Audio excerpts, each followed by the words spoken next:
del Comité de Nefropatía Perdón. Diabética de la Sociedad Argentina de Diabetes. Y bueno, la verdad que vamos a hablar de un tema que hacemos todo el tiempo en consultorio, que es el uso de los inhibidores de CGLT2 y agonistas de GLP-1 en el paciente con diabetes, con enfermedad renal diabética. Y bueno, la verdad que preparé dos casos clínicos de pacientes míos para que Flor, con su experiencia metabólica y como su orientación diabetológica, y Augusto desde el punto de vista cardiológico participen en la discusión de a quién le indicamos o si es GLT2 o GLP-1 en estos pacientes. Y cada uno le va a dar su visión, como dijo antes de que, que empecemos a hablar del Ateneo. Lo más enriquecedor tiene que ver con la experiencia que aporta, por ejemplo, Augusto como cardiólogo, que por ahí nosotros no leemos tantos artículos desde el punto de vista cardiovascular, y Flor desde el punto de vista metabólico, clínico y, y diabetológico. Así que, bueno, gracias por estar. Bueno, y para meto bocadillo que somos los titulares de este Ateneo, pero también por suerte tenemos nefrólogos porque el paciente tiene enfermedad renal y estamos en el comité de nefro, así que por suerte tenemos nefrólogos conectados que obviamente que nos van a ayudar a charlar sobre estos pacientes. Bueno, hola Augusto, buenas tardes. Hola Flor, buenas tardes a todos. Gracias ¿Querés por presentarte? me presento. Soy Augusto Lavalle Cobo, soy médico cardiólogo. Nada, dentro de la cardiología, la parte que más me divierte es todo lo que es la prevención cardiovascular. Dentro de la prevención cardiovascular, específicamente los lípidos y la estratificación y manejo del riesgo cardiovascular en el paciente metabólico. Y por otro lado, en este momento estoy trabajando como jefe de cardiología en el Sanatorio Tamendi y en una clínica de cirugía bariátrica donde lo vi a Dieguito Escalice también conectado, que trabajamos juntos, así que veo también además de Diego otras caras conocidas y es un placer para mí poder estar un ratito compartiendo y aprendiendo con ustedes también. Y digo aprendiendo porque en el caso de Nati había algunos puntos que decía, ¿qué haríamos desde el punto de vista renal? Y yo dije, yo no haría nada, voy a escuchar, ¿no? No. Bueno, gracias. Sí, tal cual. La idea es que aprendamos todos, básicamente, estos sincrónicos nos ayudan a intercambiar. Así que bueno, voy a compartir, así vos vas contándonos las primeras cosas que tenemos que saber sobre este paciente, Nati, y vamos compartiendo entre todos. Bueno, acá les presento a Daniel. Daniel tiene 66 años y cuando vino al consultorio me refirió esto, ¿no? Me cuesta levantar las bolsas del supermercado cuando juego con mi nieto y cada vez me canso más. Ese fue el motivo de consulta. Como antecedentes personales, Daniel es hipertenso, tiene dislipemia, diabetes 2 diagnosticada del año 2015, obesidad y sedentarismo. Para su diabetes está medicado con metformina 1800 miligramos por día, glicacida 60 miligramos por día, rosuvastatina 10 miligramos por día y enalapril 10 miligramos por día. Al examen físico, con un peso de 110, una talla de 1,88, un índice de masa corporal de 31,12 kilogramos metros cuadrados, tensión arterial de 145/90, una cintura de 112 y un IC de 0,59. El laboratorio de esa consulta, una hemoglobina glicosilada de 7,8. Acá para que nos hagas prevención, Augusto, triglicéridos de 250, LDL de 130, HDL de 40, una creatinina de 1,3 con una RAC de 20 miligramos por gramo y un filtrado por KDP de 61 mililitros minuto por 1,73 metros cuadrados. Ahora,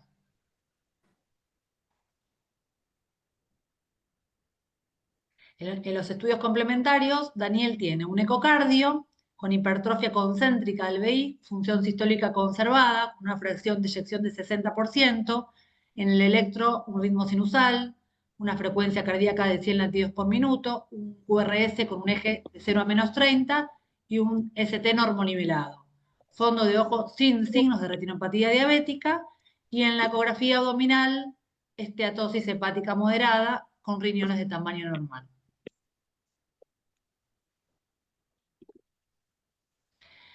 En el laboratorio, repitamos, bueno, vuelvo a repetir, glicosilada 7,8, perfil lipídico con 200 de colesterol, triglicéridos 250, HDL de 40, LDL de 130, función renal 1,3 de creatinina y un filtrado de 61 y una RAC de 20. No, vamos.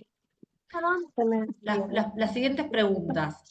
¿Cómo hacemos para estudiar a Daniel desde el punto de vista cardiovascular y renal? ¿Qué metas nos planteamos con Daniel? ¿Qué objetivos tenemos de glicosilada, de lípidos? ¿Y cómo modificamos el tratamiento en esa consulta inicial y posteriores? ¿Qué hacemos primero? Bueno, ¿querés que...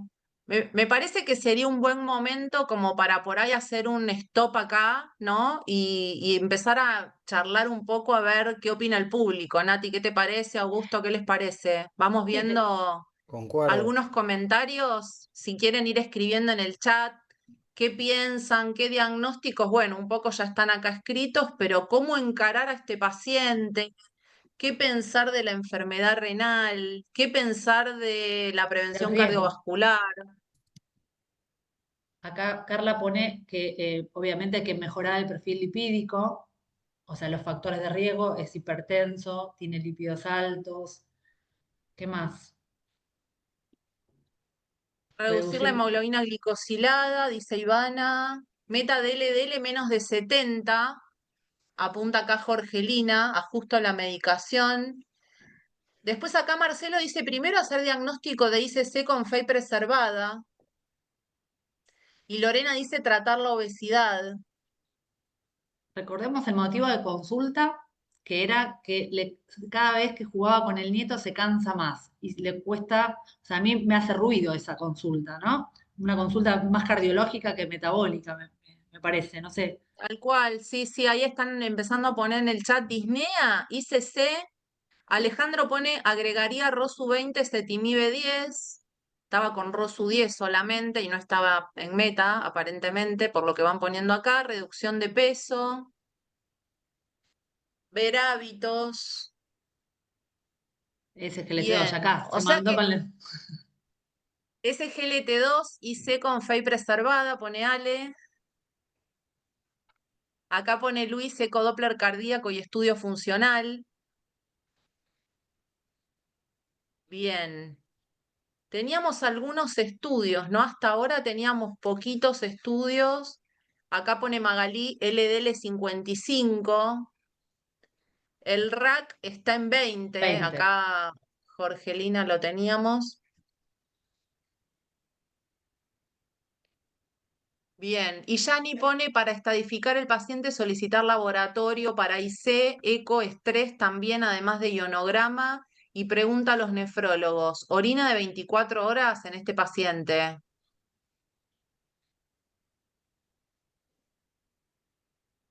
Bueno, no sé si la pregunta tiene que ver con, a ver si, bueno, si quiere contestar algún nefrólogo, obviamente, bienvenido sea. No los veo, porque estoy compartiendo la pantalla, no los veo. Y nosotros, los nefrólogos, somos Dale. como fans del ionograma urinario, pero como nefrólogo yo le pediría el ionograma urinario por motivos que hemos discutido en varias charlas, ¿no? Pero bueno, Bueno, pero 24 explícalo, horas porque el, o un el guión público hacía se a la fecha? un renueva, iono de Guille, el 24 público se horas. renueva. Un guión a 24 horas. Millones de 24 horas.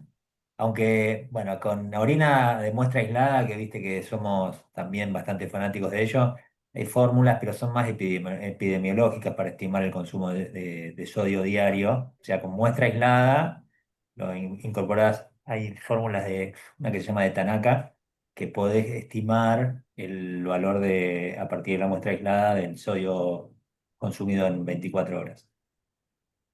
Guille, ¿y se lo solés pedir a todo paciente hipertenso que no está controlado eso? ¿O Mira, particularmente sí, como inicio, digamos, de la evaluación del paciente.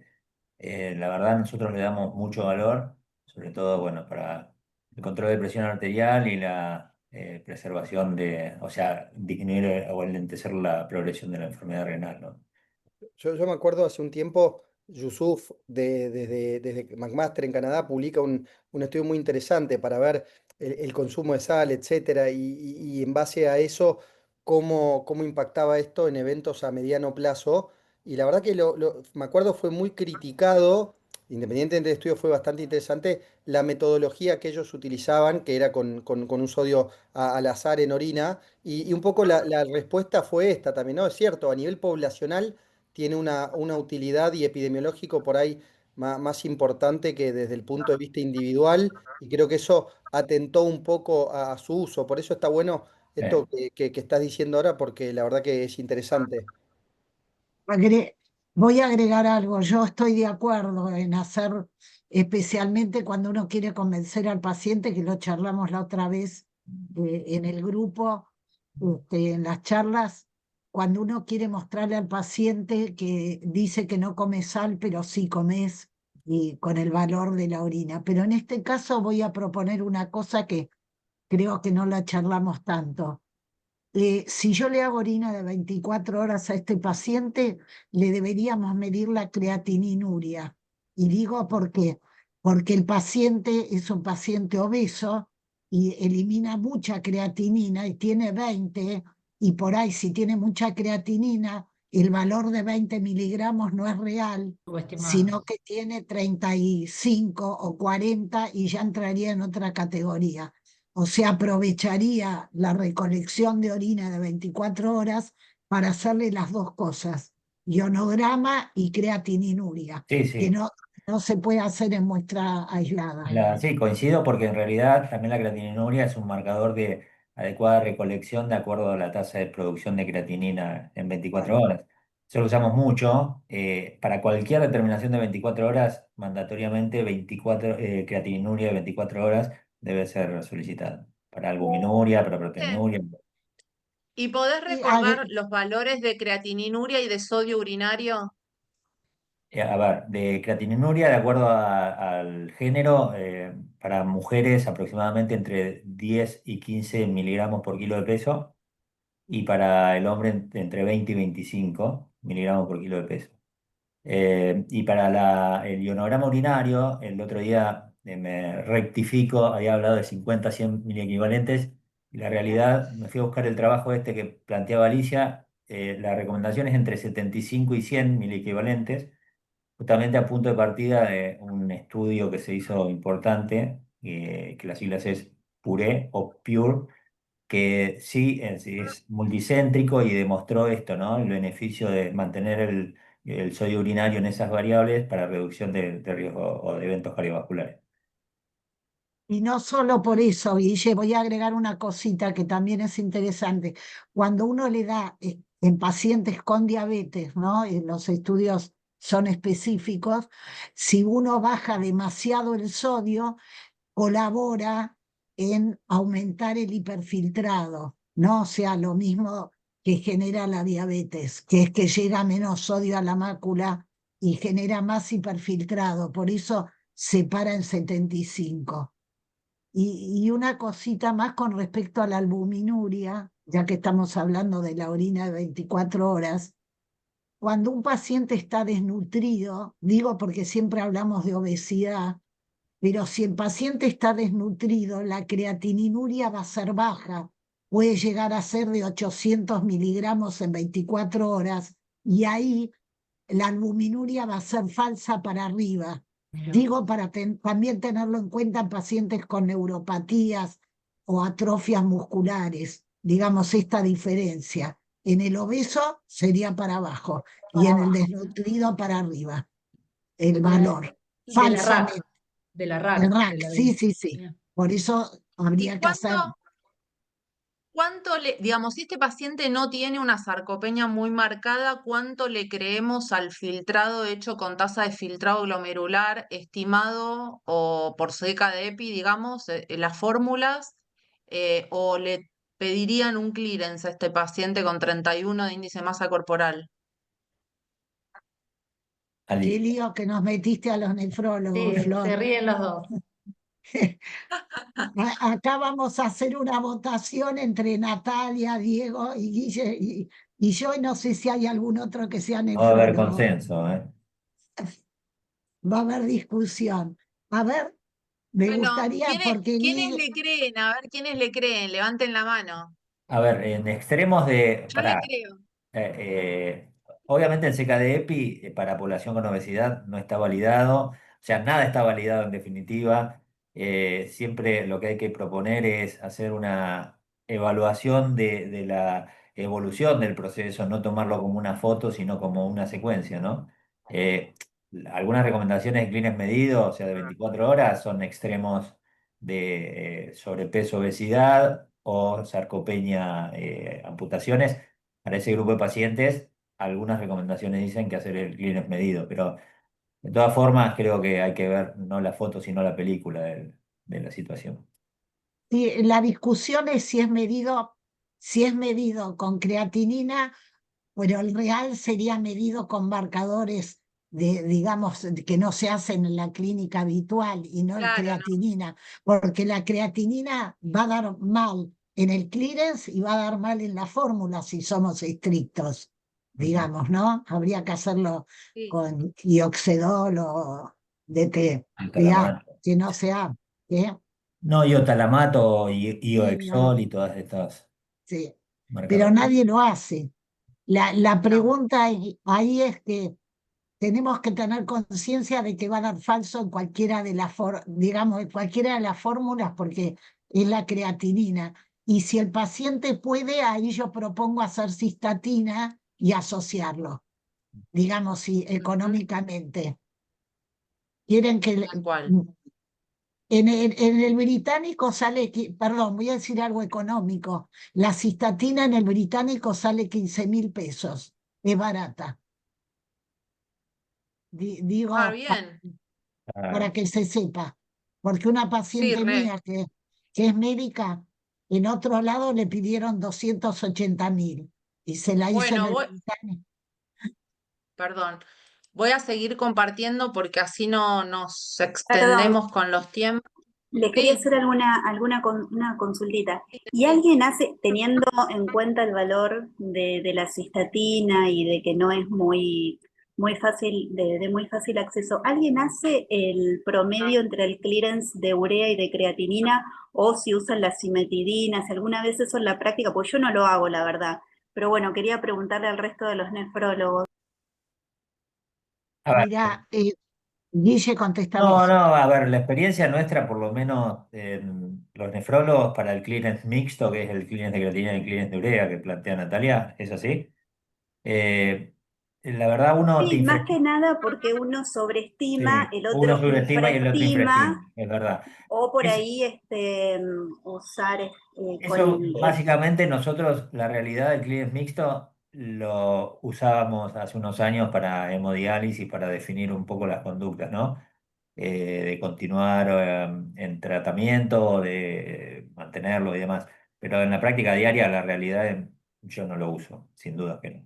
Yo tampoco. Bueno, Bueno, tomo bien. el comentario de Rolando para continuar, que dice, vamos, debemos bajar el LDL a 70, así que debería aumentar la dosis de rosuvastatina. Tiene diabetes, tiene obesidad, debería plantearme la utilización de GLP-1 y tratamiento para la insuficiencia cardíaca con beta bloqueantes, AT2 y posibilidad de SGLT2. Dejamos ahí y quiero que empecemos a ver un poquito qué fuimos pensando con este paciente, Augusto. No, totalmente. Yo creo que, digamos, muchas de las cosas ya se dijeron y podríamos pasar directamente al segundo caso, ¿no? Porque hubo algunas cosas interesantes del abordaje. Yo creo que uno de lo que se plantea en casos como el paciente que tenemos en cuestión, como Daniel, cuando viene son dos cosas. Uno, lo que lo aqueja, que es el tema de los síntomas, y muchas veces, independientemente de esto, cuando estamos en este tipo de contextos, si en uno lo hace inconscientemente, cuando habla de metas, tenemos que entender de dónde estamos partiendo para ver qué queremos alcanzar. Y la partida para la meta es el riesgo cardiovascular del paciente, porque hoy sabemos que las metas están todas ajustadas al estrato de riesgo y salvo excepciones puntuales a distintas cosas que también se asocian a riesgo, no es un valor absoluto de cada una de las variables, ¿no? Entonces, creo que en un paciente como Daniel, si uno tiene que ser pragmático y dividir lo que tenemos que resolverle, son los síntomas y actuar en consecuencia, porque vimos que tiene varios factores de riesgo cardiovascular, que tiene bastante comorbilidad asociada y que todo eso, digamos, está, como bien se mencionó en el chat hace un rato, fuera de objetivos y planteamos como objetivo las distintas metas propuestas. Entonces, pensando en el riesgo cardiovascular, una forma fácil de abordarlo es decir, bueno, tengo un paciente con diabetes, tiene dislipemia asociada, tiene hipertensión, tiene obesidad. La pregunta que también agrega al riesgo es si tiene daño de órgano blanco o no. Acá lo que nosotros vemos es que no tiene retinopatía, que tiene 20 de RAC y que tiene hipertrofia ventricular izquierda. Entonces uno dice, a ver, cuán importante es el daño este de órgano blanco en términos de riesgo cardiovascular. Y ahí, Flor, mira, mostrarnos en el siguiente clic, lo que vamos a ver es, este es el puntaje de riesgo de la Sociedad Europea en el último consenso de estratificación de riesgo en pacientes con diabetes, donde vemos que el paciente muy alto riesgo es aquel que tiene diabetes con enfermedad cardiovascular establecida, que no vendría a ser el caso de Daniel, y uno lee acá daño de órgano blanco severo, y uno podría decir, bueno, tiene hipertrofia ventricular, en algún momento la hipertrofia entraba en daño de órgano blanco y daño de órgano blanco entraba en el muy alto riesgo, y la verdad que cuando uno va a ver qué es daño de órgano blanco severo, vemos que Daniel no tiene daño de órgano blanco severo, porque no tiene un filtrado menor a 45, independientemente de la presencia de albuminuria, no tiene un filtrado entre 45 y 59, con un rack entre 30 y 300, y tampoco tiene una proteinuria mayor a 300, ni enfermedad microvascular en 3 territorios. Entonces, vemos acá, y a mí me parece que esto está bueno cuando uno piensa la enfermedad cardiovascular desde el punto de vista aterosclerótico, porque acá estamos viendo ya impacto en la microvasculatura, ya hay daño, hay disfunción, digamos, endotelial, pero realmente no vemos la hipertrofia ventricular izquierda, porque la hipertrofia ventricular izquierda se asocia más a lo que posiblemente alguien mencionó, que es la insuficiencia cardíaca, que es la aterosclerosis, ¿no? Que es en el fondo un poco lo que plantean estas escalas que va más al riesgo cardiovascular aterosclerótico que a la insuficiencia cardíaca, donde vemos que, salvo la calculadora Prevent o algún otro puntaje, no nos permiten abordar ese riesgo en una manera poblacional o extrapolable a algún puntaje que ha sido evaluado en alguna corte de pacientes, ¿no? Entonces, creo que si uno analiza un poco esto, claramente no es un paciente con riesgo moderado por el hecho de tener diabetes y más factores de riesgo asociado. Claramente o discutiblemente no es un paciente muy alto riesgo. Yo creo que no lo es, pero hasta ahí no más. O sea, me parece que es un alto para muy alto más que un alto para moderado. Y creo que este es el punto donde estamos parados con Daniel, que nos va a marcar un poco, sobre todo, la meta de LDL que yo tengo que buscar, ¿no? Entonces creo que este es el primer escenario que hacemos, que muchas veces lo hacemos inconscientemente, no vamos a buscar una escala para que nos dé este puntaje. Ya con esa enumeración de factores de riesgo asociados a la diabetes, ya sabemos que este paciente tenemos que ser agresivos, ¿no? Entonces creo que, Sí, perdón, Flor. Agus, y lo que decimos siempre, ¿no? Que este paciente mirá la cara que tiene ya, o sea, lo ves si está depresivo, deprimido seguro, un poquito deprimido. Digo eso porque tiene una cintura aumentada, tiene esteatosis hepática, parece estar deprimido, y hay tantas otras cosas que, como siempre decimos, no están contempladas en los scores de riesgo y también aumentan su riesgo cardiovascular, ¿no? Tal cual, tal cual. Y esta es la parte importante por ahí, sobre todo para Daniel, porque es lo que lo trae a la consulta. A Daniel no le importa conscientemente por lo que vimos su riesgo cardiovascular, sino que a él lo que le molesta es esto, es que le cuesta levantar las bolsas del supermercado y cuando juega con el nieto se cansa. Y la verdad que a priori uno pensaría que esto puede ser por obesidad, que puede estar asociado a que es sedentario y que no hace actividad física. Y uno si se queda en eso me parece que está viendo una parte de la película que no es posiblemente lo que le esté pasando a Daniel. Entonces, como también ya se dijo en el chat, acá creo que uno se plantea dos cosas, que son la presencia, dos clics más, Flor, la presencia de insuficiencia cardíaca o no, y si esta fatiga en el esfuerzo no es un equivalente anginoso. Entonces, si yo quiero buscar cualquiera de estas cuestiones, con la clínica solamente no me alcanza y acá sí tengo que profundizar algún estudio complementario. En lo que es la pesquisa de enfermedad coronaria sintomática, sobre todo, nosotros en nuestro medio lo que más utilizamos y donde más asentado estamos es en lo que es una prueba funcional, ¿no? La prueba funcional puede ser desde una ergometría, un ecoestrés, una cámara gamma. Digamos, la verdad que Daniel no tendría ningún impedimento para realizar ninguno de los tres métodos. Creo que uno tiene que buscar lo que más cómodo se sienta. Yo en pacientes sintomáticos no suelo utilizar la ergometría porque habitualmente con una ergometría, si me da patológica, tiene que dar extremadamente patológica para avanzar a un nivel de mayor complejidad desde el punto de vista anatómico, y por ahí me inclino un poco más hacia un ecoestrés o a una cámara gamma si es lo que quiero buscar. En otras partes del mundo ya las pruebas funcionales empiezan a quedar un poco de costado y se está usando mucho la tomografía coronaria para evaluar la presencia de enfermedad obstructiva, y es como que está mucho en discusión y está bueno el tema de la isquemia sí, isquemia no, el riesgo y otra información que también nos da la angiotomografía coronaria que no nos da la prueba funcional. Un ejemplo muy claro de esto y que a mí me gusta mucho es un estudio escocés que lo que hizo fue realizarle a los pacientes, a un grupo, pacientes que consultaban en la guardia por dolor torácico, una tomografía coronaria, y otro grupo una prueba funcional.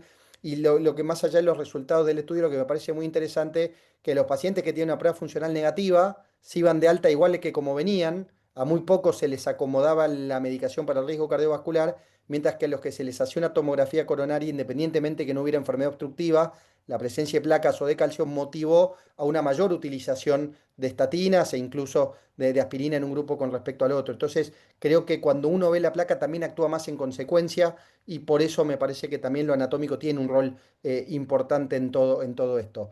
Pero bueno, creo que, digamos, si bien es lo más prevalente, por decirlo de una manera, en Occidente, también tenemos que pensar en la insuficiencia cardíaca, y en esta línea, digamos, un algoritmo diagnóstico práctico es este del consenso de insuficiencia cardíaca que está en la revista Argentina de Cardiología o digamos, en la pestaña de consensos en la página web, que es muy simple. La verdad que lo que habla es de una evaluación inicial, es decir, para buscar algo primero que tengo que sospecharla. La sospecha surge de la anamnesis y del examen físico. Después tengo métodos complementarios de baja complejidad, por decirlo de una manera, y que son fácilmente accesibles, como es un electro y una placa. En el electro, pobre hipertrofia ventricular, agrandamiento de cavidades, que ya me hablan de que ese paciente podría tener, o mejor dicho, tiene alguna alteración estructural que aumenta las presiones, y en una radiografía de tórax puedo ver incluso desde congestión pulmonar hasta cardiomegalia o algún signo que me permita también inclinarme un poco para ese lado. Un laboratorio básico donde acá en ese laboratorio no se incluye el BNP, por decirlo de una manera, sino que yo lo que voy buscando son condiciones que me aumenten el riesgo de insuficiencia cardíaca. Por ejemplo, daño renal, ¿no? O sea, no es lo mismo un paciente con función renal normal que no, un paciente con diabetes a un paciente sin diabetes. Creo que son condiciones que nos van ayudando. Y bueno, si yo tengo sospecha, pero no me alcanza, o sea, no es la típica insuficiencia cardíaca florida, la bombucha que decimos habitualmente, y necesito tener otro tipo de información, puedo acceder a los péptidos natriuréticos o incluso a una realización de un ecocardiograma. La utilización de péptidos tiene sus limitaciones porque son muy lindas en las guías, pero cuando uno va a la práctica, fuera de un sistema de emergencia, son pocas las coberturas que lo incluyen. Incluso en algunas guardias, que es donde por ahí uno diría es la mayor utilidad, al paciente no se lo permiten hacer salvo que esté internado. Entonces, tiene ciertas barreras que se pueden saltear, ¿no?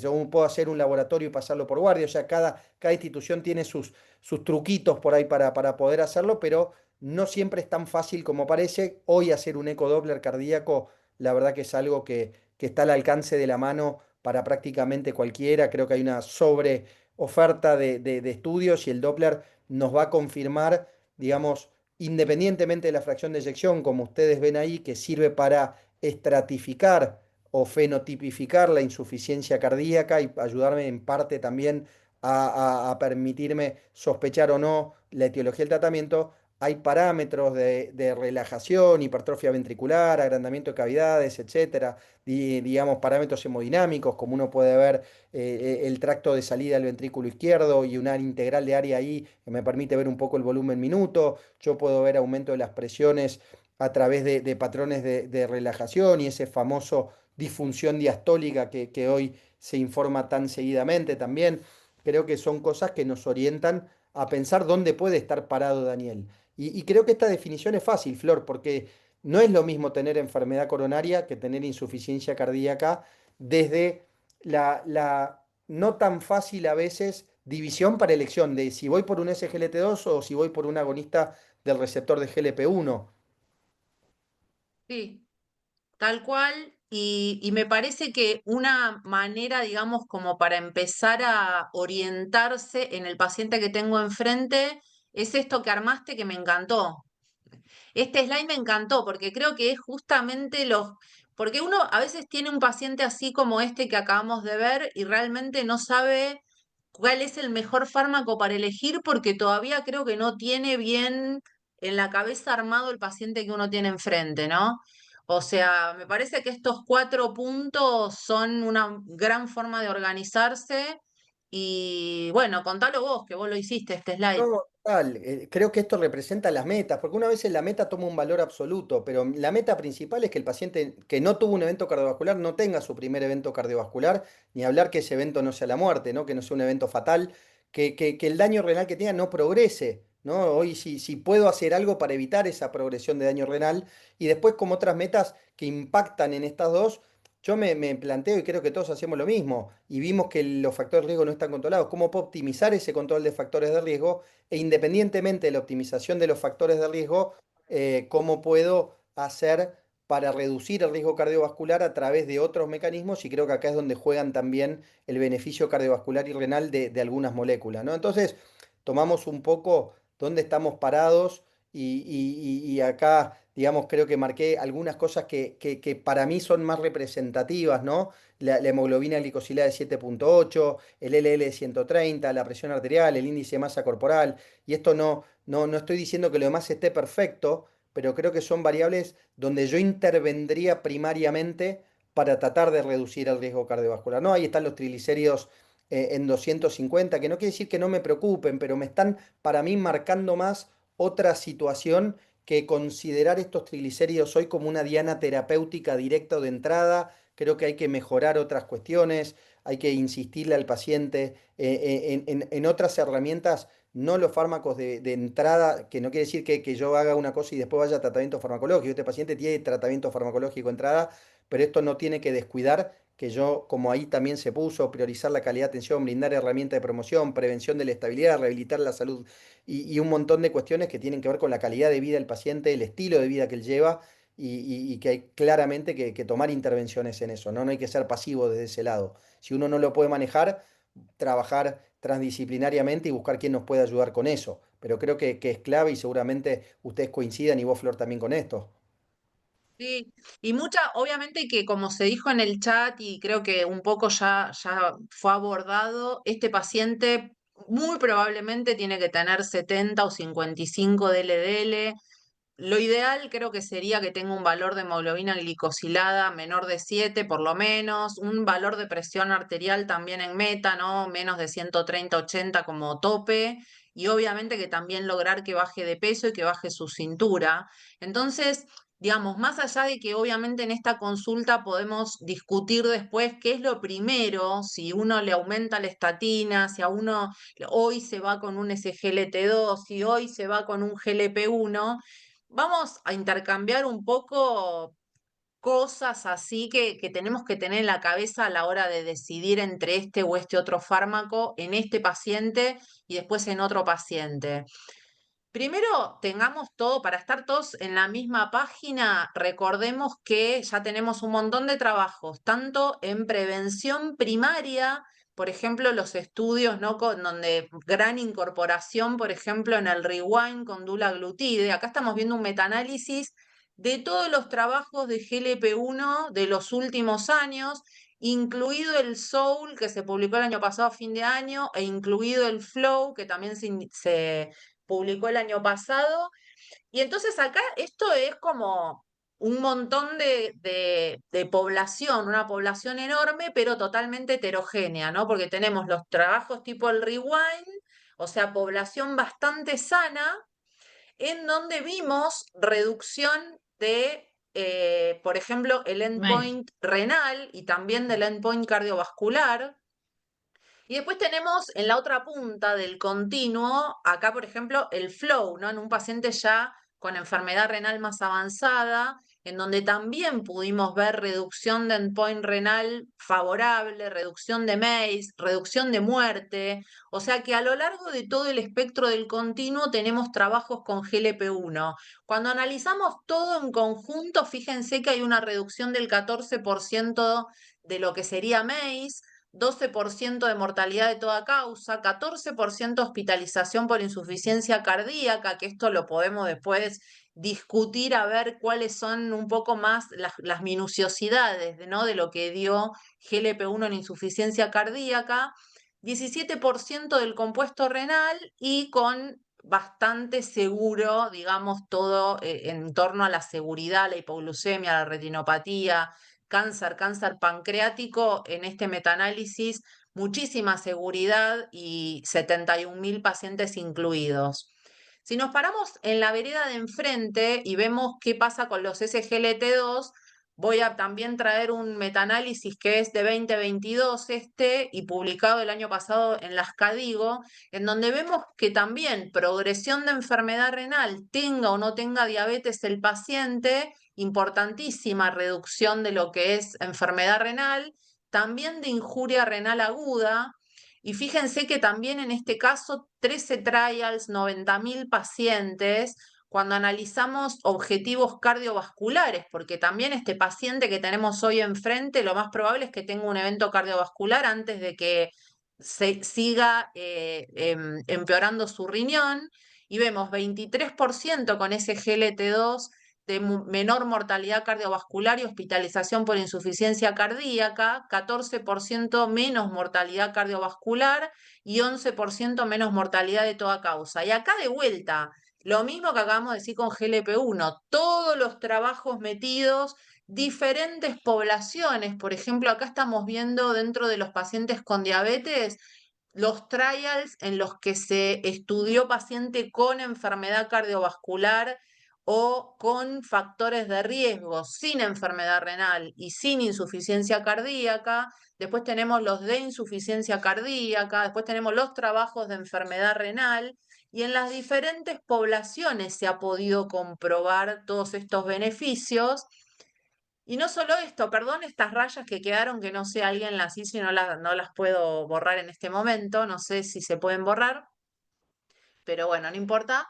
Pero digo, cuando analizamos específicamente tanto los trabajos de GLP-1 como los trabajos de SGLT2, según el índice de masa corporal, tanto en los primeros trabajos como en los trabajos del paciente más avanzado, como es este caso, por ejemplo, su análisis del flow, según índice de masa corporal, vemos que la P de interacción es no significativa, lo cual quiere decir que tanto para el objetivo primario renal, para los eventos cardiovasculares, como para la mortalidad de toda causa, aplica a los diferentes subgrupos de índice de masa corporal, y esto lo hemos podido ver también en los trabajos que fueron con población más sana que el flow, ¿sí?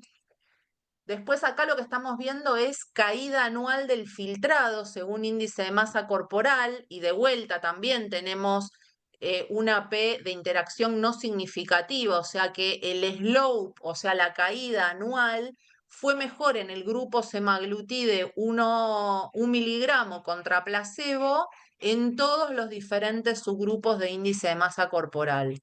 Y algo similar podemos observar con, por ejemplo, en DAPA-CKD, también en empaquidna y en los trabajos de SGLT2, tanto en los iniciales como en los del final de la historia, como DAPA-CKD, en donde los pacientes ya tienen enfermedad renal, también podemos ver que independientemente del peso del paciente, la P de interacción es no significativa, o sea que tener obesidad o no tenerla, igualmente el resultado es favorable, ¿no? O sea que este paciente que tiene obesidad, en definitiva, yo digo, Augusto, si le damos ahora que tiene todavía un filtrado bastante aceptable, ¿no? O sea, pensar en qué momento uno quiere como separar o diferenciar esa caída del filtrado. O sea, yo creo que en este paciente que ya con 66 años tiene 61 de filtrado,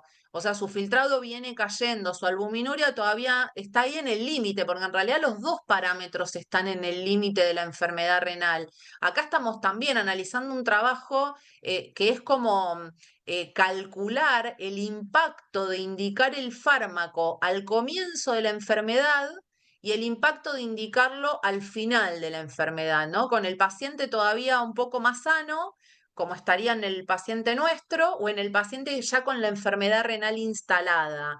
Y fíjense en el caso de empaglifosina, en este trabajo, por ejemplo, si se le indica cuando el paciente todavía tiene un filtrado alto y el riñón todavía lo puedo cuidar un poco más que cuando tiene 20 de filtrado, logro retrasar el inicio de la caída del filtrado tal como para iniciar diálisis o el reemplazo renal, 26 años, en cambio, si arranco tardíamente, cuando el paciente ya tiene 20, 20 y pico de filtrado, también logro retrasar el inicio de la diálisis 2 años, que 1 año y medio, que no es un dato menor, pero obviamente ahí ya se achica la diferencia, ¿no?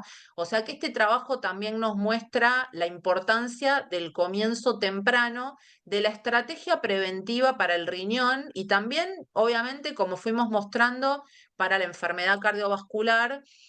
¿Y qué sería lo mejor si podemos hacerlo? No, yo creo que, Flor, lo que vos mencionaste y mostraste está buenísimo la evidencia y nosotros estamos extrapolando un paciente que es más parecido a los estudios de seguridad cardiovascular de las drogas antidiabéticas que a los estudios de enfermedad renal, ¿no? Si bien está en esa transición pasando de un lado para el otro, cuando uno ve los criterios de inclusión, estamos tal vez un poquito más cerca de un declare y de un rewind que de un DAPA CKD, de un flow, etcétera. Pero en esta línea y yendo un poco con eso, creo que la dicotomía de qué empezar depende en el consultorio de quien caiga. Porque si este paciente cae en un consultorio de un cardiólogo y la sospecha inicial es de insuficiencia cardíaca, no hay dudas de que este paciente se va a ir con un inhibidor de SGLT2. Pero si este paciente consulta a alguien que está más enfocado en el manejo, digamos, metabólico y de peso sobre todo, está muy bien también que se vaya con un GLP-1. Por un lado, digamos, existe también evidencia del GLP-1 en pacientes con insuficiencia cardíaca y fracción de eyección preservada, donde mejoramos distintas condiciones e incluso hay impacto positivo a nivel del remodelado ventricular de estos pacientes. Con tirzepatide, que no es el caso, vemos reducción de masa muscular. Con SEMA se vio reducción del diámetro auricular izquierdo y eso tiene que ver con una mejoría en las presiones de llenado. Es decir, creo que los dos grupos tienen su beneficio y este gráfico un poco muestra eso, que lo ideal que vos planteabas es por qué no complementar esos beneficios. Y esto es un estudio de vida real publicado en el British Medical Journal, donde muestra en línea amarilla la combinación de un GLP-1 y un SGLT2 en el gráfico de la izquierda comparado contra un GLP-1 y en el gráfico de la derecha comparado con un SGLT2 solo, que es la curva celeste, donde vemos que la reducción, digamos, de eventos es mayor. Recordemos, esto no es un estudio aleatorizado, sino que es un estudio, digamos, observacional de una base de datos con todas las limitaciones que eso implica, pero coincide un poco con la lógica y la racionalidad del beneficio adicional de ambas terapias y pareciera que a los pacientes les va mejor cuando yo combino ambas terapias que cuando combino una sola y ni hablar, como mencionabas vos, esto está al principio del continuo, o sea, este paciente, si bien ya está con un filtrado ahí, ya tiene cierta alteración, o sea, una microalbuminuria que está rozando también, y ese 20, como aprendí ya en unas de estas charlas, es mucho peor que 5. Entonces, la verdad que uno va viendo distintas cuestiones que dice, algo hay que hacer, intervengamos agresivamente en ambos focos, ¿no? Sí, totalmente. Y mira este, que también es bueno, muchos de estos trabajos son como estimaciones, ¿no? Cálculos que se pueden hacer como para pensar el impacto sobre determinado objetivo, como puede ser MACE, hospitalización por insuficiencia cardíaca, mortalidad cardiovascular, progresión de la enfermedad renal o mortalidad de toda causa. Esto es un cálculo de lo que sería el impacto de dar cada uno de los fármacos por separado o las asociaciones incluso con antagonistas de receptor de mineralocorticoides, y vemos que lo más probable, obvio que es especulación de estudios en los que con poquita población ya tenemos superposición de los diferentes fármacos, y también muchas de estas son, como lo que vos acabas de mostrar, estudios de vida real, de grandes bases de datos, o sea que por el momento, como aclaró Augusto, no es un estudio randomizado, etcétera, pero sí ya vamos teniendo los datos de diferentes formas de observación que nos muestran que lo más probable, y también lo dice el sentido común de la fisiopatología, ¿no?, de estas enfermedades, no dejar de lado el objetivo de peso en este paciente, a pesar de que yo creo que ya tendríamos que empezar a pensar. Me gustó lo que dijiste, que los diabetólogos, endocrinólogos o el que esté más centrado en metabolismo, quizás el paciente hoy se va con un GLP-1, pero creo que tenemos que también nosotros, los que hacemos diabetes, metabolismo y todo, pensar que este paciente que hoy está con disnea, si se va con un GLP-1, mandarlo a un cardiólogo, ¿no? O sea, si nosotros no vamos a pensar en estudiarlo o en hoy indicarle un tratamiento para la insuficiencia cardíaca específicamente. Y bueno, Una pregunta que quería hacer yo a Augusto, Flor, con sí, respecto Nati. a aprovechar la mirada cardiovascular de Augusto.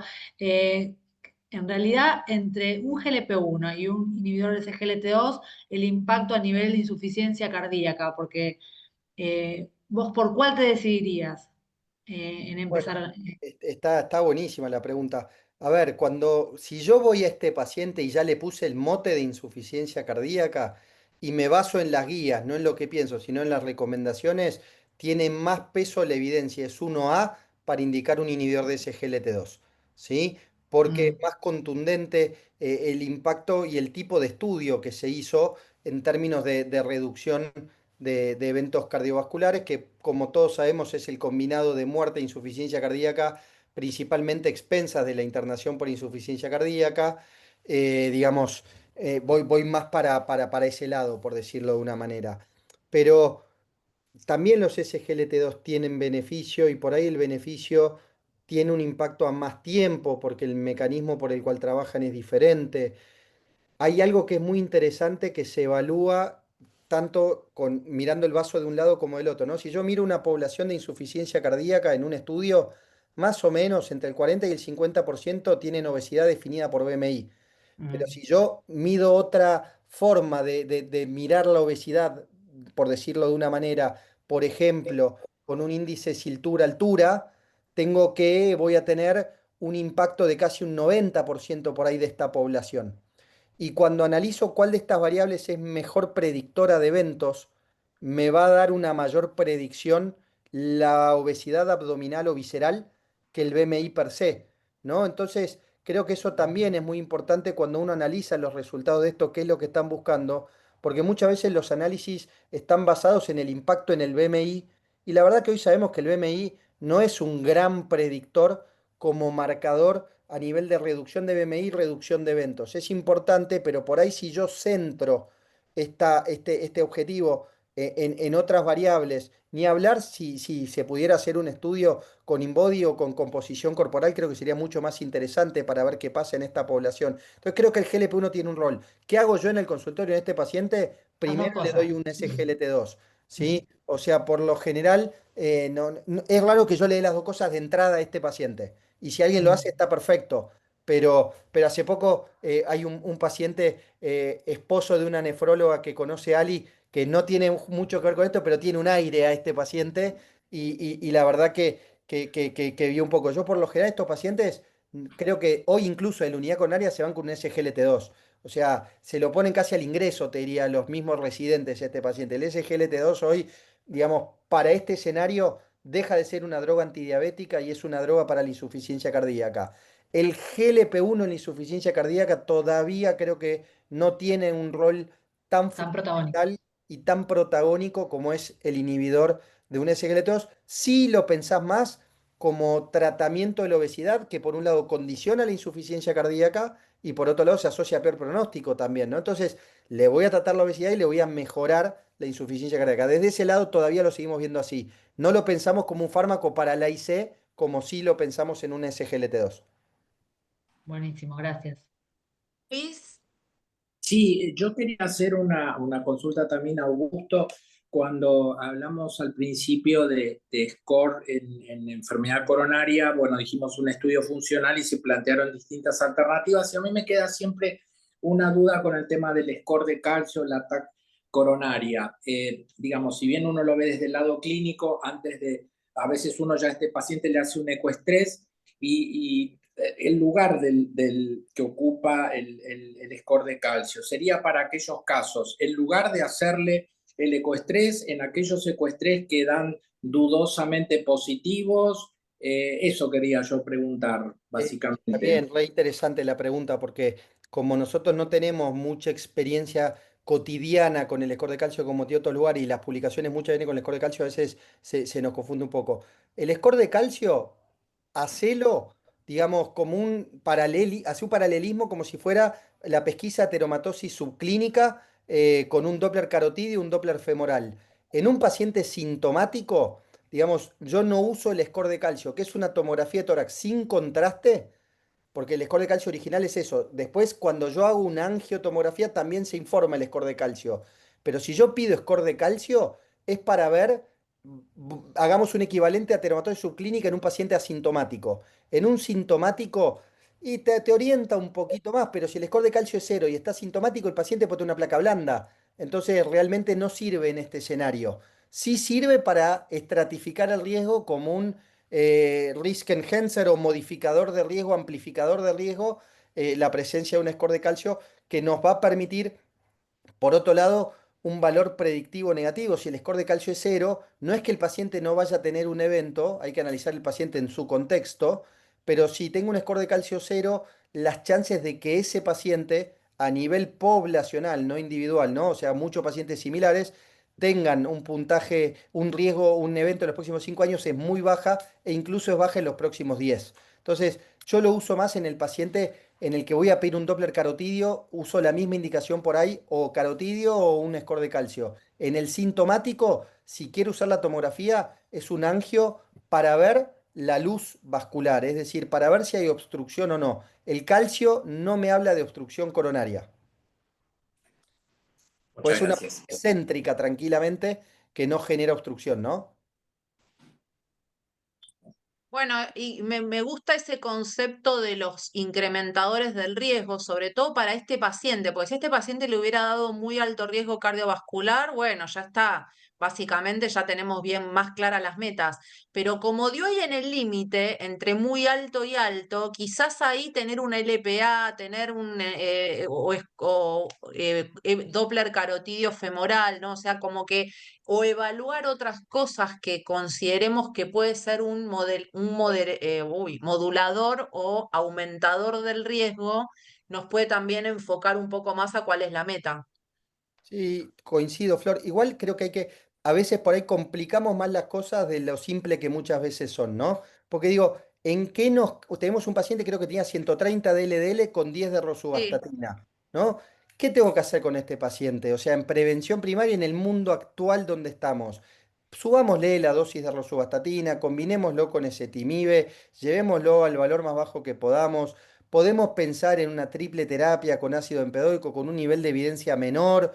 eh, pero creo que si fuera fácil, uno optaría también por ahí si no alcanza un objetivo en un inhibidor de PCSK9. Pero si yo tengo que apuntar a optimizar recursos, por ahí no es un paciente donde pensaría en un inhibidor de PCSK9. O agotaría todas mis herramientas para usar la dosis máxima de estatina que pueda, combinarlo con ezetimibe y después si el paciente tiene 65, tiene 70, tiene 58, creo que en este escenario mucho a mí no me va a cambiar, ¿sí? Creo que uno, digamos, por ahí es más cuando tengo un poquito menos de riesgo que el de Daniel. El de Daniel ya es alto y ya tengo que ser súper agresivo con las herramientas que tenga a mi alcance en lo máximo que pueda hacerlo. Creo que ese es el mensaje que nos tenemos que llevar. No tenemos que buscarle muchas vueltas más para intensificar el tratamiento hipolipemiante en este paciente. Con lo que tenemos ya nos alcanza, ¿sí? Un score de calcio Ok. de 300, ¿para qué nos puede ayudar? O ateromatoide subclínica. Bueno, aquellos que no creen en la aspirina o que no les gusta la aspirina en prevención primaria, porque la evidencia es contradictoria, podrían decir, bueno, la verdad que con una función de 60, el sangrado es un poquito el riesgo más alto que si tuviera 80, pero ya la presencia de ateromatoide subclínica o una LP alta me empuja más a utilizar aspirina, y creo que ahí sí, por ahí uno pensaría en alguna otra variable más. Porque la aspirina no es que no es buena en prevención primaria, sino que tiene beneficio, pero también tiene perjuicio. Entonces hay que buscar al paciente ideal, ¿no? Y creo que estas herramientas nos permiten ver un paciente de más riesgo. Creo que ahí por ahí me centraría en profundizar un poco la estratificación con algún método más. Perfecto. Bueno, vamos, Nati, con este segundo caso nos mataste. Nati, este es el peor, acá se arma quilombo, te digo que acá Y se porque arma vivió lío en mal. España, ¿viste? Por eso. Este Bueno, es otro- contémoslo rapidito y vamos a pasar directo. Les vamos a pedir que vayan haciendo todos los comentarios mientras nosotros vamos haciendo también nuestros comentarios. Así no terminamos tarde y terminamos más o menos en tiempo. Pero bueno, primero contanos, Mariano. Mariano, bueno, es un paciente que vivió en España y vuelve a Buenos Aires para su atención médica y consulta por seguimiento diabetológico. Así que Mariano, seguir clic, tiene diabetes diagnosticada a los 30 años, tenía obesidad, pero modificó sus hábitos saludables y bajó de peso, entrena, corre 3 veces por semana, hace ejercicio de resistencia, tiene alimentación saludable y desde hace 4 años vino desde España con insulina de Gludec 20 unidades por día, 2.000 miligramos de metformina y vildagliptina 100 miligramos por día. Está con una dislipemia en tratamiento con atorvastatina 40 y aparte tiene hipertensión arterial en tratamiento con valsartán 160 miligramos por día. Mariano, como dijimos, tiene 52 años, diabetes desde los 30 años, con una tensión arterial de 125/82, no fumó ni fuma actualmente, asintomático, un índice de masa corporal de 25, una cintura de 100 y una tasa de filtrado glomerular de 73 mililitros minuto por 1,73 metros cuadrados. En el laboratorio, mira, impecable, Mariano, el control metabólico impecable, una glicosilada de 6,8, automonitoreo glucémico, 110 preprendiales y 160 algunos postprendiales, urea de 20, creatinina 1,2, una RAC de 180 miligramos por gramo y otra de 157, colesterol total de 200, LDL de 100, HDL 50, triglicéridos de 50, peso de 70, talla 1,67, BMI de 25 y perdón, un índice de cintura-estatura de 0,59. Ahora, Así que Mariano, bueno, vamos directamente a ver un estudiarlo. poco qué podemos pensar con este paciente, ¿no? Porque creo que uno de los puntos importantes a pensar en él es estas nuevas definiciones que tenemos hoy, como para ir pensando en la obesidad más allá del índice de masa corporal, porque si bien este paciente tuvo obesidad en algún momento y hoy tiene prácticamente un índice de masa corporal normal, tiene aumento del perímetro abdominal, o sea que podríamos estar hablando de este estilo de paciente que tiene obesidad metabólica con peso normal, ¿sí? Que no debemos pensar que un paciente que tiene obesidad metabólica con peso normal, porque tiene, por ejemplo, un índice de cintura-estatura mayor de 0,5, como es el caso de Mariano, no tiene también aumentado el riesgo cardiovascular. Fíjense, contra el fenotipo 1, que sería un paciente normopeso con índice de cintura, con índice, en este caso de cintura cadera normal, ahí un 17% de aumento del riesgo. Cuando la persona tiene una, digamos, acumulación de la grasa más bien glúteo-femoral, también está aumentado el riesgo cardiovascular y la mortalidad en general. Y también incluso cuando el paciente tiene obesidad, de la que todos hablamos como la única obesidad hasta este momento que existía, ¿no? O sea que, a ver, en principio yo creo que una de las cosas que tenemos que decidir esta consulta es si estamos frente a este paciente o si también lo planteo como una opción que para que vayamos discutiendo en el chat, si no queda duda si este paciente tiene diabetes tipo 1, ¿no? O sea, a mí como dice Alejandro, tiene anticuerpos. La verdad que cuando vos me mandaste este caso, yo me quedé un poco pensando qué tipo de diabetes tiene este paciente y creo que es básicamente lo que hay que plantearse. Sin duda, me parece que en esta primera consulta sería una buena opción pedirle anticuerpos. Y si los anticuerpos son negativos y parece que el paciente es más de este perfil, entonces ahí ya por ahí orientarme en que entre, digamos, en los algoritmos que ya más conocemos, ¿no? Acá pone Carla en el chat si con esos valores puedo pensar en bajar la insulina y si por los valores de glicosilada que tiene, cómo lo interpreto. Y la verdad es que muchas veces nos pasa también en la práctica en Argentina y más cuando viene el paciente de otro lado que no sabemos cuáles son los algoritmos o el acceso que tuvo por ahí el paciente, que esos son todas cosas que podemos interrogar. ¿Por qué fue insulinizado? En el momento que fue insulinizado, venía perdiendo peso, en el momento que fue insulinizado, ¿con cuántos fármacos estaba? O sea, ¿cuántos fármacos llegó a usar orales o no orales, pero no insulínicos hasta que recibió la insulina? Y estos son cosas de todos los días, que el paciente viene insulinizado porque quedó insulinizado desde 1980 y nunca se le retiró la insulina, pero realmente hoy hay otras alternativas en las que podemos pensar. Así que bueno, de vuelta me parece que podríamos también hacer este ejercicio de estratificarlo, ¿no, Augusto? Igual, aparte de todo, Flor, que uno se centró siempre en la glicosilada, que en realidad está a 6,8, pero Mariano tiene 50 años y viene de 20 años de evolución de una diabetes. Como vos decís, que no sabemos por qué llegó con insulina. Yo lo sé porque soy la médica y que él fue progresando otras estrategias terapéuticas hasta llegar a la insulina. O Ok. sea, pero el riesgo hay que evaluarlo. No, porque a mí me llama la atención que con dos fármacos ahora y poco potentes dentro de todo, ya está con insulina, ¿no? Entonces digo, bueno, en el medio capaz que ya estuvo con más cosas y le fueron sacando.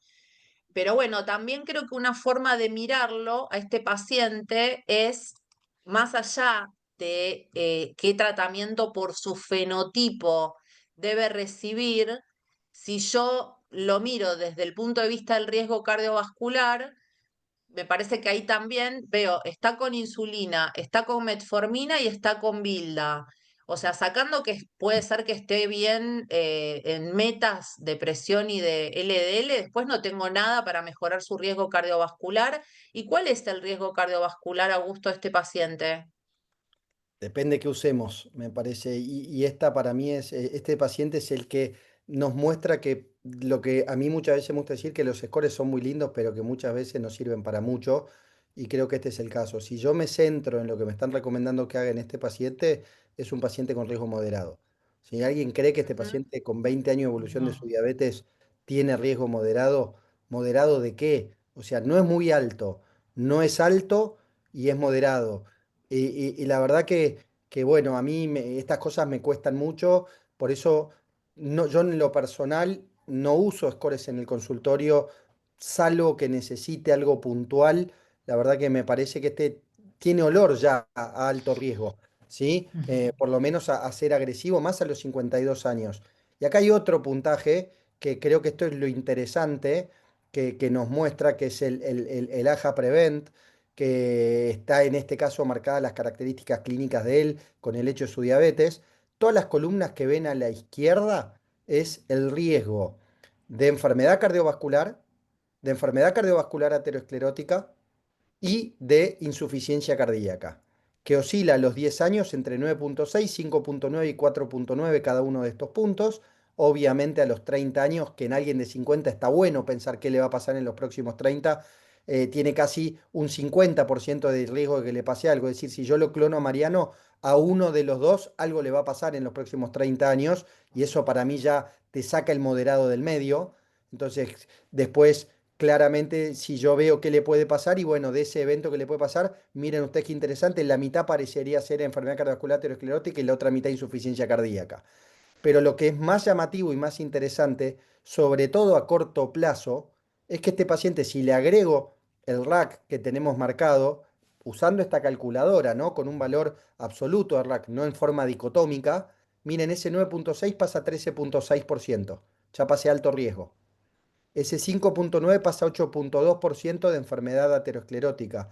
Y la insuficiencia cardíaca de un número parecido a un EMPA-REC pasamos un 7,6%. Es decir, la importancia que tiene el RAC en la predicción de riesgo a nivel poblacional. Yo creo que igual en este paciente lo individual es aún mayor esto. Me parece que nos quedamos cortos. Pero esto lo mostramos con el fin de decir qué importante incluso en las calculadoras, que lo único que son las calculadoras es agarrar variables de una corte, ver cuáles son las variables que más incidencia tuvieron, o mejor dicho, que más prevalencia tuvieron en los pacientes que tuvieron evento dentro de esa corte, en forma numérica, a partir de cuán importante fue, se le pone un número y se hacen estos puntajes. Y creo que lo primero nos muestra que los puntajes, para mí, en pacientes, sobre todo menores de 60 años, nos hacen una subestimación del riesgo, ni hablar si esta paciente fuera mujer. Si Mariano fuera Mariana, sería mucho más bajo todavía. Pero lo importante de ir agregando otras cosas. Y yo acá agregaría, a diferencia de lo que dije antes, sí agregaría teromatosis subclínica, sí pediría lipoproteína A. Creo que nos Bien. puede ser de utilidad, si bien es muy criticable también, una proteína C reactiva ultrasensible. Creo que hay distintas condiciones que a mí me van a hacer saltar de gap de Mariano de un escalón más abajo a un escalón más arriba. Y creo que Nati, te felicito por la elección del paciente porque es el paciente que sale de los puntajes, ¿sí? Es un paciente que nos dice, che, con esto no hagas nada, dale 10 miligramos de rosuvastatina y olvídate, básicamente. Y creo que no es lo que hay que hacer. Justamente es todo lo contrario. Sí, total. Bueno, acá de vuelta nos planteamos entonces en este paciente, digamos, más allá de que estén los factores de riesgo abordados, lo nutricional, etcétera, etcétera, etcétera, si hoy elegiríamos porque pensando en que requiere un fármaco con beneficio cardiorrenal, claramente, y que aparte está con dos RAC tan elevados, ¿no? Como los que acabamos de ver. Me causó gracia que había que elegir entre ese GLT2 y GLP1 y no sé por qué, quiero que me cuente Augusto. Eligió finerenona, a ver, cuénteme. Estás muteado, estás muteado. Está buenísimo y creo que no, lo agregué como uno más, un colado en el grupo, porque realmente cuando te pones a ver dónde entra este paciente desde el punto de vista de los criterios de inclusión del estudio, entra más para uno de los estudios de FINE o por ahí un credence de un SGLT2 que en el resto. De vuelta lo mismo que antes. A ver, le falta un pelito a la proteinuria para entrar al flow, le falta un pelito para entrar a alguno del resto de los estudios. O sea, pero si uno lo hubiera querido meter en esto, es un screening failure. Son los pacientes que decís entra y cuando no entra decís todo lo que escribía el cohete. Pero en este hubiera entrado. Me parece que acá, como nos muestra este slide, que están la población en esos cuadrados, que se incluyeron tanto en el Fígaro como en el Fidelio, y este paciente podría estar ahí adentro. Entonces creo que hay evidencia para decir que este paciente se puede beneficiar con finerenona, tanto desde el punto de vista de la prevención de la progresión del daño renal como desde algunos eventos cardiovasculares, ¿no? Entonces, independientemente de la discusión o no del GLP-1 con el SGLT2, que no excluye el hecho de esto, me parece que es una que en este escenario se puede colar un poquito, ¿sí? Y me parece que es interesante mostrarlo por eso, ¿no? Porque hay reducción de progresión del riesgo renal. Esta es una diapositiva, les pido disculpas porque es la original del slide kit de Bayer, no es una diapositiva nuestra y nada, a veces no está bueno, digamos, usar esto, hay que usar un poco más la creatividad y poner slides más elaborados, pero está buena, por eso la puse y la verdad que creo que resume en un slide el impacto que tiene en la progresión de la enfermedad renal crónica, en la progresión o en la reducción del riesgo de morbilidad y mortalidad cardiovascular y de la internación por insuficiencia cardíaca, que vimos que este Mariano a 25, si era la proteinuria, tenía casi 1 de 2 de chances de en los próximos 30 años de internarse por insuficiencia cardíaca, ¿no? Y no tengo dudas que con 20 años de diabetes ese miocardio ya está afectado por su diabetes y seguramente ya tenga algún grado de miocardiopatía diabética per se, ¿no? O sea, creo que incluso un paciente que viene con insulina también tiene un riesgo un poquito más alto desde ese lado. Entonces, la verdad que está muy bueno y creo que era uno de los puntos a considerar. Y el otro punto era este, que también es un paciente que entraba en este estudio que se acaba de publicar y ustedes los nefrólogos deben estar mucho más al tanto que yo en lo que es esto, y ahí puse los criterios de inclusión. La enfermedad renal crónica definida con un filtrado entre 30 y 90 y albuminuria entre 100 y menos de 5.000. Y la verdad que lo que comparó fue empezar cada uno en forma independiente o combinarlos, y hablábamos de la combinación antes, y miren qué interesante acá, cómo la combinación es superior a cada uno de los dos en forma individual. Otra vez, dos mecanismos sinérgicos, ¿no? Y todo esto básicamente expresado en distintos cambios en el RAC, en el filtrado glomerular, en la presión arterial y también un poco con menos incidencia de hipercalemia que la finerenol. Entonces, la verdad que me pareció bastante interesante esto. Sí, muy bueno. Y también, digamos, yo creo que me parece que también uno de los puntos por los cuales puede ser que hayas pensado en finerenona en este paciente es porque creo que todavía no queda del todo claro si tiene diabetes, qué tipo de diabetes tiene. A mí la verdad que me hace todavía un poco de ruido, quisiera tener anticuerpos, o sea, quisiera asegurarme que este paciente, si tiene diabetes tipo 2, va a recibir lo mejor para su diabetes tipo 2, pero si tiene diabetes tipo 1, también va a recibir lo mejor para su diabetes tipo 1. Sí, Augusto. Voy a hacer un sincericidio, no lo pensé desde ese lado. Eso lo estás pensando vos ahora. Mi Yo sí mirada lo no llegó ahí. pensé porque dije, yo este Por paciente el lo riesgo de recibo en el cetoacidosis, ¿por qué, Flor, decís vos que lo cla- pensaste? claro, tal cual, porque digo, este paciente me queda un poco de duda si tiene diabetes tipo 2 o diabetes tipo 1 o diabetes tipo LADA, entonces digo, antes de indicarle un SGLT2, hoy tiene albuminuria. Si yo, digamos, tengo la duda de si puede volver o quiero hoy indicarle un fármaco, quizás primero me gustaría tener anticuerpos para ver si tiene diabetes tipo 1 o diabetes tipo 2, porque no termina de quedarme claro, amén de que quizás con el interrogatorio sí me queda claro, ¿no? Digo, con la foto que vos nos mandaste no me quedaba del todo claro, y quizás en ese contexto es una muy buena opción pensar en finerenona, que por más de que todavía no está publicado el FINE-1, ¿no? Pensando que tuviera diabetes tipo 1, por lo menos sabemos que no tiene el riesgo de la cetoacidosis. Y después también me pareció interesante aprovechar a comentar este trabajo que se publicó hace poquito y que es de el tratamiento, un primer trabajo en el cual tenemos ya pacientes con diabetes tipo 1, encima con un sistema automatizado de entrega de insulina, con lo cual el riesgo de cetoacidosis también estaba implícito. Y en pacientes con diabetes tipo 1, 72 pacientes con un índice de masa corporal mayor de 30, se les indicó sema 1 miligramo contra placebo por 26 semanas, y el objetivo primario era que el paciente tenga un tiempo en rango mayor del 70%, con un tiempo bajo rango menor del 4%, con una pérdida de peso del 5%, y para decir que había cumplido el objetivo primario tenía que cumplir los 3 objetivos a la vez, ¿sí? Y fíjense cómo le fue a la rama semaglutide y cómo le fue a la rama placebo, obviamente, ¿no? Bueno, la rama placebo no tenía muchos motivos para que le vaya todo esto tan bien, y a la rama sema 1 miligramo le fue muy bien. Y creo que tenemos que, por más de que todavía no tenemos la evidencia, ¿no? Como para decir, bueno, tenemos mucha evidencia que nos ha mostrado que los GLP-1 mejoran la albuminuria. Y también tenemos mucha evidencia indirecta de que tratar la obesidad o que tratar la obesidad abdominal mejora la enfermedad renal.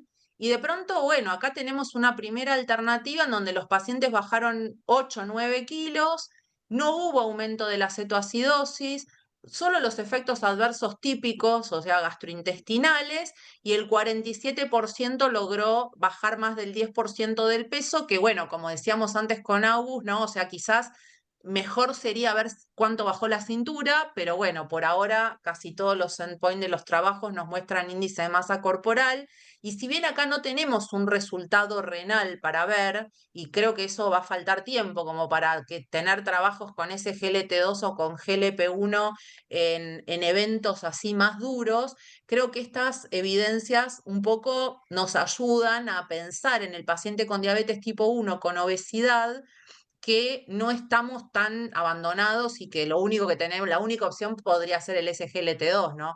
O sea, empezar a pensar en otras opciones.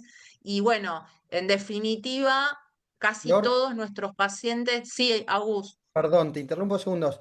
A ver, Nati también, o el que quiera, estos pacientes que tienen un índice de masa corporal, por decirlo de una manera, 25, eh, ¿qué pasa cuando inician un GLP-1 y empiezan a perder peso estos pacientes? ¿Es algo que ven frecuentemente? ¿No lo ven? Sí, Lo que yo pasa es tengo que varios pacientes.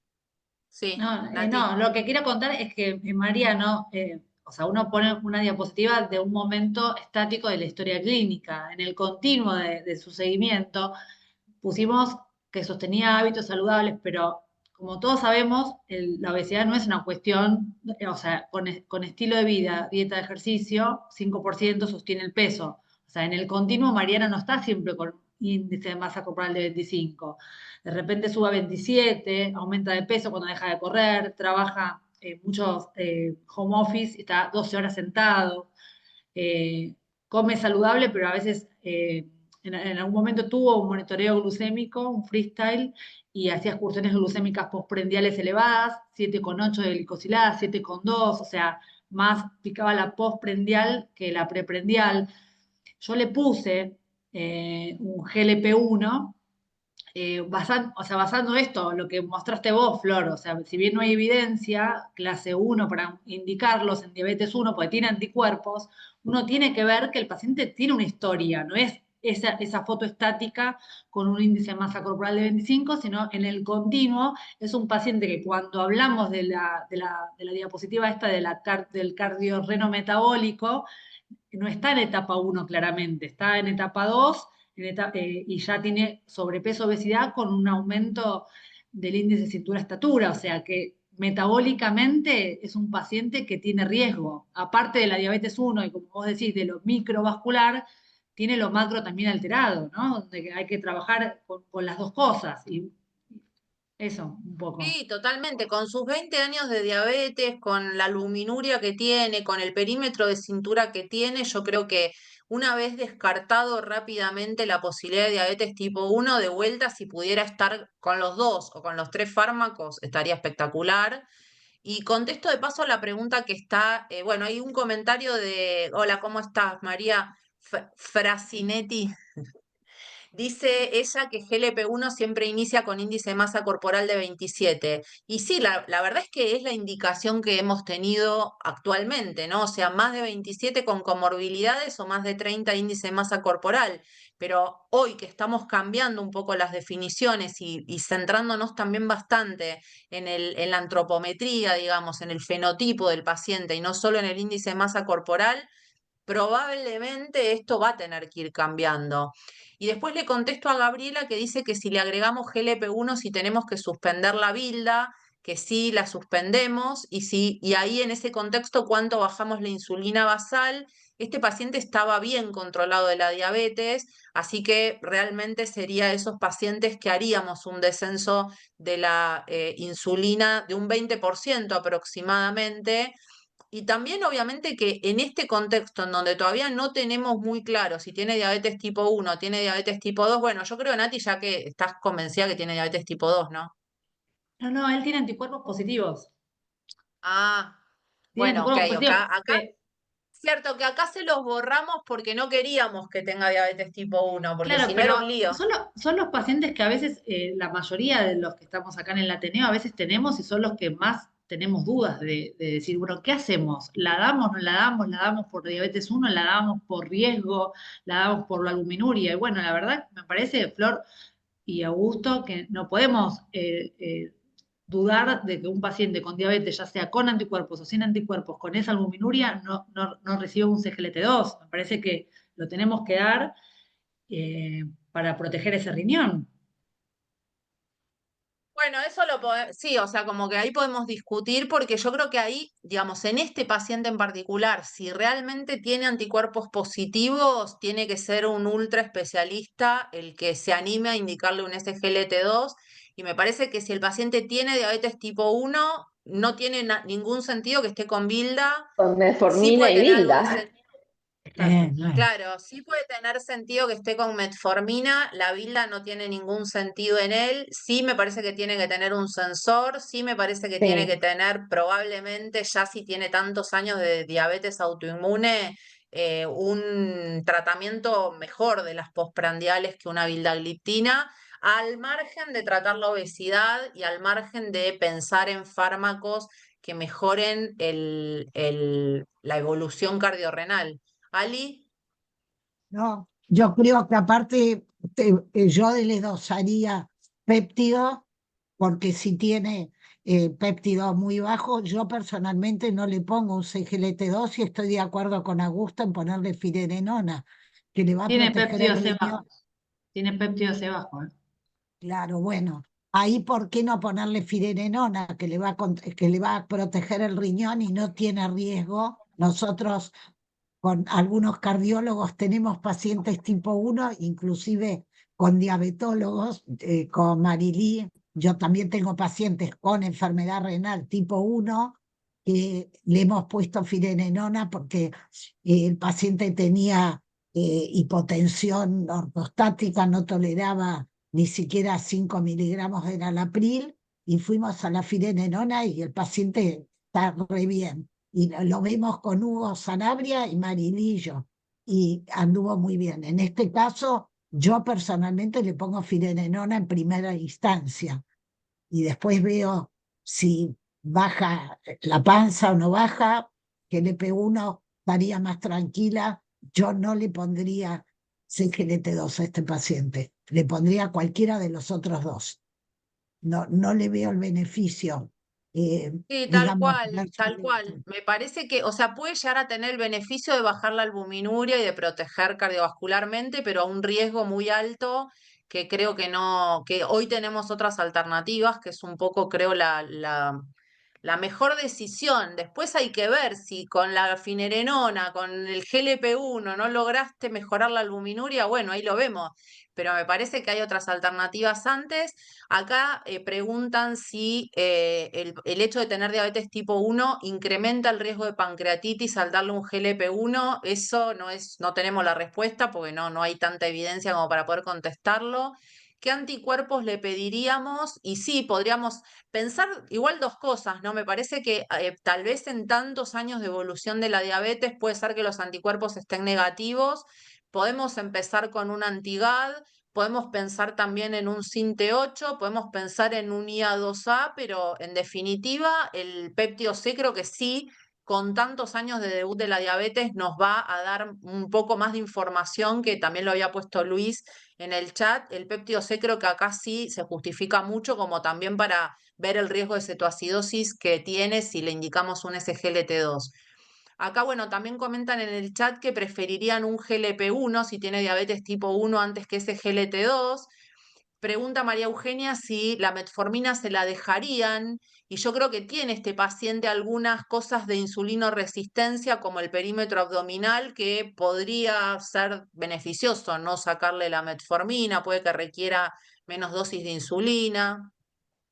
Después dice Mariela, sí, hola, María Bocadoro dice, de comenzar con ese GLT2, la dosis de EMPA-5 sirve. En ADA 2024 se presentó un estudio. Sí, tal cual, o sea, siempre los trabajos en los que menos cetoacidosis se vio fueron en las dosis más bajas. Por ejemplo, el trabajo que vos mencionás con EMPA-5, hay también trabajos con EMPA 2,5, en donde se vio no beneficio renal, porque no hay estudio de seguridad cardiovascular, pero sí leves beneficios metabólicos y menos riesgo de cetoacidosis con las dosis bajas.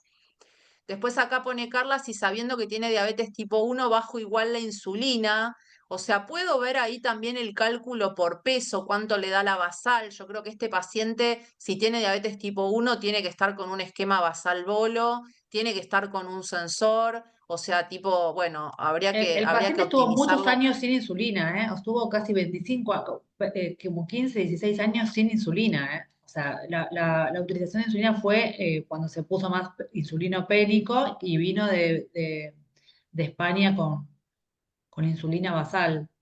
Pero o sea, son esos pacientes que pasan, que a veces tienen anticuerpos y en realidad se bancan un tratamiento hipoglucemiante que no es insulina. Por eso Ahí habría que jerarquizar más aún el péptido, digamos, Claro. porque si tiene anticuerpos de hace tanto tiempo. Pero lo otro que quería hacer un comentario, que la albuminuria que tiene este paciente seguro le va a bajar con finerenona. No está, es un paciente que tiene micro, que Mm. si yo le doy GLP-1 o finerenona primero, digamos, cualquiera de los dos podría ser una herramienta. Ese le va a bajar, porque no es un paciente que tiene 350, 400, no está ahí en el borde. De verdad yo creo que no va a hacer falta agregarle un CGLT2 que tiene riesgo. Por lo menos yo creo Pero que, vos decís, Ali, que igual tendría riesgo dejando la insulina basal, el CGLT2. por supuesto, por Claro. supuesto. Si teniendo incluso diabetes tipo 2 puede tener una cetoacidosis, y teniendo diabetes tipo 1 con más razón.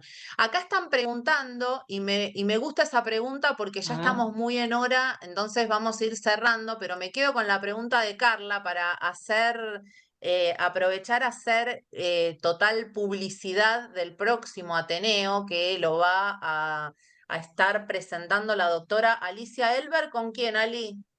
Con Hugo Sanabria. Ah, bueno, listo, qué bien, qué dupla esa, ¿eh? Bueno, vamos a tener entonces la próxima a Hugo y Alicia discutiendo ahí sí a pleno todo lo relacionado con finerenona, y porque acá están preguntando cómo inició la dosis, y bueno, como estamos bastante mal de tiempo, la verdad No que lo vamos a spoilear, así vienen para el no lo Ateneo. spoileamos, tal cual, no lo Ah, spoileamos. Yo creo que, a ver, este consenso que menciona acá Lorena de gestión de la cetoacidosis en pacientes con diabetes tipo 1 está muy bueno, nos tira una punta de lo que tendríamos que sí o sí tener en cuenta a la hora de indicar un SGLT2 en pacientes con diabetes tipo 1, que obviamente tendría que ser, por ejemplo, que el paciente no sea muy insulinopénico. Por eso digo que el caso acá, en donde tiene ya, si bien no tiene tantos estigmas fenotípicos de diabetes tipo 1, pero ya después de haber aportado que el péptido C está nulo, me parece que ahí no vale la pena tanto complicarse. Y en definitiva les queríamos dejar este checklist de regalo, que es un poco la idea de cómo entonces puedo elegir entre uno y otro, y un poco todo lo que fuimos hablando. Primero, cómo está el control metabólico del paciente. Obviamente acá pensando que tiene diabetes tipo 2, ¿no? Pensando que tiene diabetes tipo 2 y que estamos hablando de diabetes tipo 2. Si el control metabólico del paciente está muy fuera de meta, lo más probable es que nos inclinemos por un GLP-1 en esta etapa, porque si el paciente tiene 9, 8 y pico de glicosilada, no va a ser la mejor elección un SGLT2. Obviamente que también fenotípicamente qué tipo de diabetes parece tener, si tiene o no obesidad central. O sea, por ahí no tanto guiarme hoy solo por el índice de masa corporal, sino también por el perímetro de cintura. ¿Qué filtrado tiene? Porque también eso va a variar, o sea, puedo iniciar un SGLT2 hasta 20 y puedo iniciar un GLP-1 hasta el inicio de la diálisis. Y después un poco pensar en otras complicaciones que tenga, que también me van a ayudar a elegir, como en el paciente número 1, que parecía tener insuficiencia cardíaca. Entonces, en ese paciente me inclinaré más inicialmente al SGLT2, o si tiene más, probablemente evento aterosclerótico. Y después, obviamente, también ver si tiene chances de efectos adversos de algún tipo. Entonces, ver si de base tiene síntomas digestivos o si de base tiene ya infecciones urinarias a repetición o infecciones micóticas o fimosis. Todo eso también me va a ir ayudando a decidir. Así que bueno, para cerrar, queríamos dejarles de mensajes finales que prevenir y tratar las complicaciones, obviamente que implica el control de los factores de riesgo, pero también elegir en este contexto fármacos con beneficio cardiorreno-metabólico. Queremos agradecerles a todos por estar del otro lado. Gracias también, Augusto, que haciendo el aguante ahí total. Augusto, quiero tu mensaje final sobre los dos casos. No, creo que el mensaje final por ahí que traería es el que preguntó Natalia, ¿no? ¿Cuándo usás un SGLT2 en estos pacientes? Creo que los pacientes, los dos fueron casos divinos. A veces el riesgo cardiovascular es muy florido como el primero, a veces hay que buscarle la vuelta independientemente de los puntajes como en el segundo. Y creo que, como decía antes, para nosotros en insuficiencia cardíaca, esa puja entre las dos áreas todavía la van ganando los SGLT2 para un lado. Si yo pienso en protección cardiovascular a largo plazo, que también estos pacientes la pueden tener, porque la aterosclerosis también es importante, no es que la insuficiencia cardíaca es la única complicación, ahí considero los análogos receptor GLP-1, sobre todo en insuficiencia cardíaca. Hoy la evidencia es en pacientes con insuficiencia cardíaca y obesidad, no es en otro escenario. Más allá de que los metaanálisis de Nati, diabetes bajen un poquito, ¿no? tal cual. No, me parece que está muy buena la discusión y es lo más rico que nos podemos llevar, la opinión de Ali, como nefróloga, con toda la experiencia en todos los estudios que ella participó y en la clínica que sigue haciendo. Y bueno, lo de Augusto y lo metabólico que somos la mayoría, ¿no? La verdad que siempre la mirada del cardiólogo, la mirada del nefrólogo, poder conversar, poder compartir las preguntas es lo más rico que nos podemos llevar del Ateneo. Ali, No, me encantó la discusión, no Yo me tengo mucho que quedé agregar. bombardeada ahora. Yo, yo, yo quería, no sé si, ahora nos quería queremos ir hacerle todos a ver a una Mariano. pregunta. ¿Puedo hacer una pregunta de un caso que no tiene nada que ver, pero que pensé que iba a haber tiempo? Dale. Augusto, mira, Supuesto, si no se corta el en Zoom, 5 seguimos. palabras, lo resumo en 5 palabras. Paciente con 2,8 de creatinina de hace años, llegó a tener 4, ahora estaba con 2,8. Empieza con un cuadro respiratorio, fiebre, un solo día de fiebre, disnea, se interna, líquido, viste, sin insuficiencia cardíaca, una neumonía dudosa con un poco de líquido pulmonar, se interna en el IABT, está internado todavía. Bueno, le ponen diuréticos, al paciente le sube la creatinina, perdón, cuando se interna le había bajado el hematocrito varios puntos, dudoso de que hubiera sangrado. Y en el momento de la internación estaba con 3,8, perdón, 3,6 previo, 3,8 en la internación.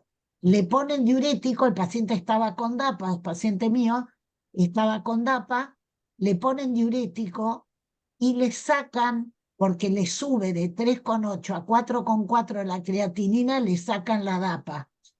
¿Qué pensás vos? Yo me enojé, yo no le hubiera sacado, porque ¿por qué se la voy a sacar? No pude, me peleé con todo el mundo, bueno, no importa. Primero Eh, lo que pienso es que tengo que volver al colegio porque creo que fue más de 5 palabras esas. Tengo que volver a empezar a contar. No, a no, ver, digo, sacar la DAPA, la pregunta es esta, digo para todos. Un paciente que viene con DAPA se interna.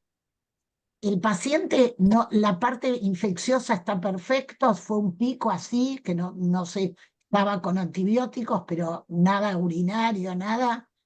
Yo te salvo de esta, Augusto. Yo quiero decir algo. Si a Alicia le deja la DAPA, déjenle la DAPA. O sea, pero no lo digo solamente porque lo piense ella, sino porque ella es muy precavida. O sea, si ella le deja la DAPA estando internado, quiere decir que el paciente puede estar con DAPA. Porque ella es como que va a ser súper precavida. No se lo va a dejar un paciente inestable ¿Sabés hemodinámicamente. lo que pienso? El paciente va a salir con menos de 20 de filtrado y no le voy a poder poner la DAPA y va a entrar a diálisis. Eso es lo que yo Claro. pensé. ¿Entendés? vos desde lo Ujú. cardiológico, porque esta fue pelea con cardiólogos también, ¿vos se lo hubieras sacado, Augusto, un paciente que esté internado, que no, yo sé que es discutible, pero a mí me A ver, preocupa yo creo, que el paciente va a terminar entrando en diálisis, y es lo que no quiero, en pero este caso. la pregunta es, Ali, si se la dejas, no entra en diálisis. Digo, a ver, ahí el punto que yo digo con esto es, estos pacientes que parece un cardiorrenal lo que estás contando, ¿no? Después veremos qué Sí, tipo de cardiorrenal, pero es un cardiorrenal. Eh, totalmente. que posiblemente tenga función preservada por lo que vos estás diciendo. Creo que son pacientes muy difíciles de manejar si no tenés un monitoreo hemodinámico o algo, porque gran parte de la congestión es lo que es difícil. Y nosotros todavía tenemos el sesgo de que si aumenta la creatinina, lo estamos manejando mal. Entonces, incluso me sorprende que no le hayan sacado la furo cuando le aumentó la creatinina y que hayan dicho que se pasaron de balance negativo, que es algo que... Sí, no, eso pasó. Se pasaron con la furo, después se la bajaron. Pero yo te pregunto, si el paciente viene con la DAPA y es un paciente que está al borde, que yo después no se la voy a poder poner, ¿cuál sería la razón de sacarla?